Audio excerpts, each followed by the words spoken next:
Baik, perkenalkan nama saya Devin Agasya Indi Gunawan dengan NIM 2023311013 dari kelas Keamanan Siber. Pada presentasi ini saya akan membahas tentang analisis ancaman dan strategi keamanan siber pada SCADA dan ICS menggunakan studi kasus serangan ransomware Colonial Pipeline tahun 2021. Pada era digitalisasi, industri modern semakin terhubung melalui integrasi IT dan OT. Hal ini meningkatkan efisiensi operasional karena proses monitoring dan otomasi dapat dilakukan secara real-time. Namun, di sisi lain, meningkatnya konektivitas juga memperbesar attack surface atau permukaan serangan. Infrastruktur kritis seperti energi menjadi target yang sangat berbahaya apabila terkena cyber attack, karena dampaknya dapat mengaruhi banyak sektor sekaligus. Pada presentasi ini, saya akan membahas latar belakang ancaman, studi kasus Colonial Pipeline, analisis kelemahan sistem, dan strategi mitigasi menggunakan konsep defense in depth serta standar keamanan industri. Latar belakang utama meningkatnya ancaman siber industri adalah digitalisasi. Saat ini, banyak sistem industri menggunakan cloud computing, IoT, dan integrasi jaringan IT dan OT. Kondisi ini memang meningkatkan efisiensi, namun juga meningkatkan risiko cyber attack. Semakin banyak perangkat yang terhubung ke jaringan, maka semakin besar pula peluang adanya celah keamanan yang dapat dimanfaatkan oleh attacker. Karena itu, digitalisasi industri harus selalu diimbangi dengan keamanan siber yang kuat. Pada cybersecurity industri terdapat perbedaan antara IT dan OT. IT atau Information Technology berfokus pada data, server, dan jaringan bisnis. Sementara OT atau Operational Technology berfokus pada proses fisik seperti PLC, sensor, aktuator, dan SCADA.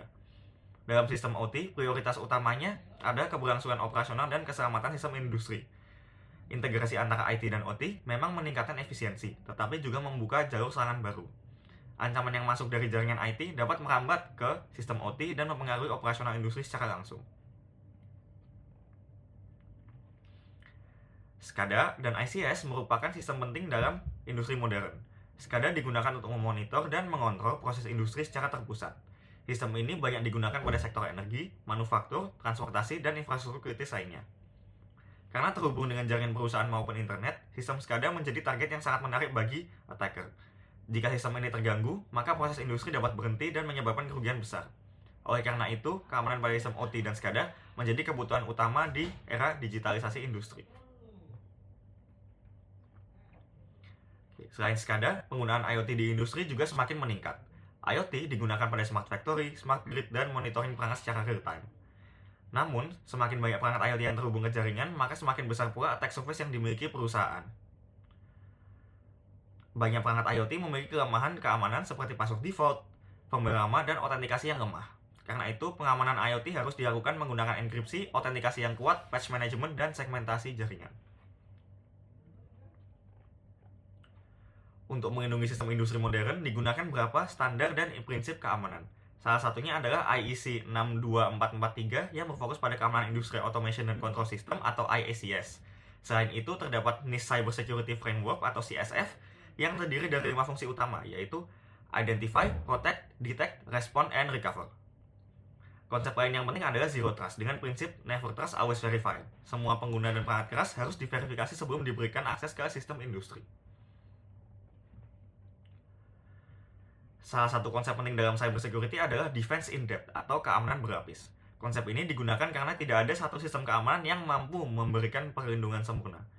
Defense in depth ini terdiri dari beberapa lapisan, yaitu plan security, network security, dan system integrity. Jika satu lapisan berhasil ditembus attacker, maka lapisan lain masih dapat memberikan perlindungan. Tujuan utama dari hal ini adalah untuk mendeteksi ancaman lebih cepat dan mengurangi dampak terhadap operasional industri. Studi kasus yang dibahas adalah serangan ransomware Colonial Pipeline tahun 2021. Colonial Pipeline merupakan distributor bahan bakar besar di Amerika Serikat dengan jaringan pipa lebih dari 8.800 km. Infrastruktur ini termasuk kategori infrastruktur kritis karena mendukung distribusi energi dalam skala besar. Gangguan terhadap sistem Colonial Pipeline berdampak langsung terhadap ekonomi, transportasi, dan masyarakat. Kasus ini menjadi salah satu contoh nyata dampak cyber attack terhadap sektor energi modern. Kronologinya adalah serangan dilakukan oleh kelompok ransomware bernama DarkSide. Serangan dimulai ketika hacker berhasil memproses akses melalui VPN lama yang masih aktif dan tidak menggunakan MFA atau Multi-Factor Authentication. Setelah berhasil masuk, attacker menyebarkan ransomware dan mencuri data perusahaan. Walaupun serangan utama terjadi pada sistem IT, Colonial Pipeline memutuskan untuk menghentikan operasional untuk mencegah gangguan terhadap sistem OT dan SCADA. Dari kasus ini dapat dipahami bahwa MFA, segmentasi jaringan, dan monitoring sangat penting dalam keamanan industri. Oke, selanjutnya, jadi jenis serangan dan titik kelemahan yang terjadi pada kasus Colonial Pipeline adalah yang pertama ada ransomware dan credential compromise, kemudian ada authentication dan access control yang lemah, kemudian ada segmentasi dan monitoring yang belum memadai.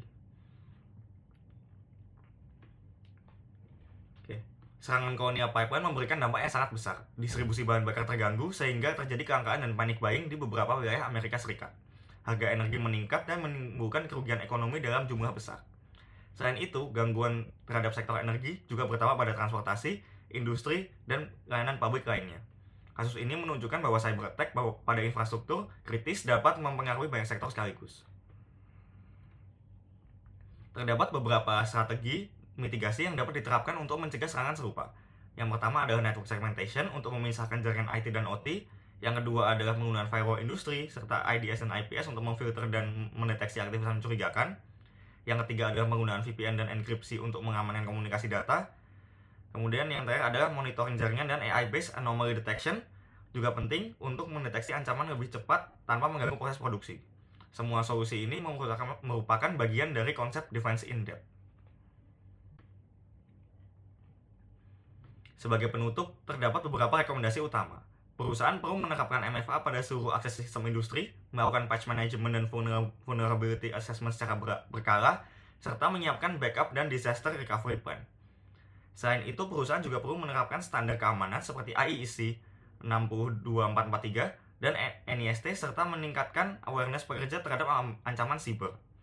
3 poin utama yang dapat diambil dari kasus ini adalah pentingnya pengamanan akses, memisahkan jaringan IT dan OT, serta melakukan monitoring secara real time. Baik, sekian presentasi dari saya. Apabila ada salah, mohon maaf. Terima kasih.